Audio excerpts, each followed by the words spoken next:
The GA Joint Steering Committee topic of the month for March 2017 is maneuvering flight.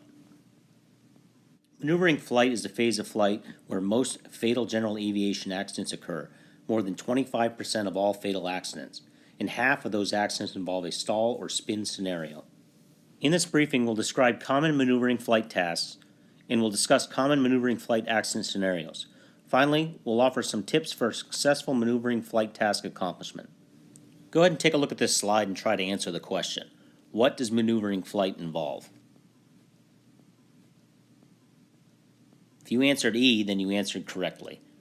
Anytime we're turning, climbing, or descending, we're maneuvering. It's an essential part of flying, and that's why we introduce it early in the learning process. Stall and spin accidents are deadly, and they almost always involve maneuvering flight. More than half of stall spin accidents occur in the traffic pattern, and most of the rest involve maneuvering, usually too close to the ground for recovery.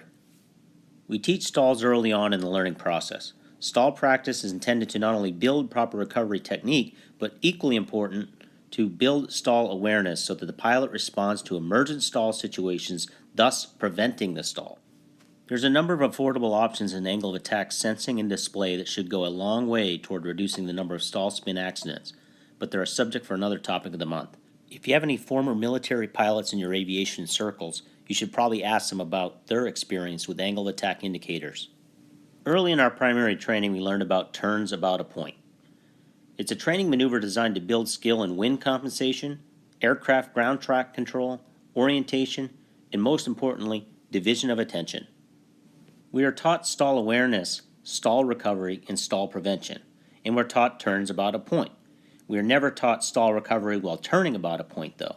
That's a good thing because at the altitudes we typically use for ground reference maneuvers, any stall would likely take us dangerously close to the ground, and a spin would ensure we crashed before we could recover. So for a few unprepared pilots, the first time they get to practice stalls while turning about a point is when they're concentrating on something on the ground. In Maine, we can call them moose stalls. So named because they result from a low altitude maneuvering around something of interest on the ground. No matter where you fly, they're to be avoided. So here's a safety tip. When you're trying to view something on the ground, why not fly past the target in straight and level flight, then concentrate on turning the airplane and fly back for another view of the target. That way you don't have to deal with the demanding task of maintaining a constant radius turn about the target. Alright, I know it's exciting to go fast close to the ground, and some folks get a rush from having an airplane dangerously close overhead. We don't know how many successful buzz jobs are done, but we do know that buzzing is involved in 32% of maneuvering accidents, and they're usually fatal. So the safety tip on buzzing is, don't do it. There's another reason to fly higher, and that has to do with being a good neighbor. Especially in urban areas, helicopter and airplane noise pollution are problems, and we can all help to solve that problem. We pilots need to understand the importance of good community relations. We can't expect our neighbors to look favorably on airport improvement funding if our activities scare or annoy them.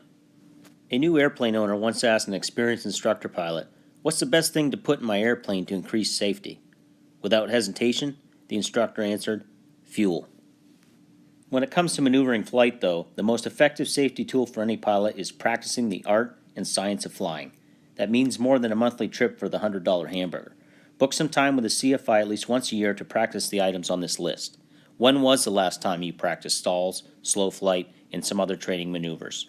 If you have any questions about today's presentation, feel free to post them in the comments section below, or if you're watching this post from our Facebook page, add to the discussion by adding your comments on the Facebook feed. Thank you for watching today's presentation, and thank you for being a member of the Maine Flying community.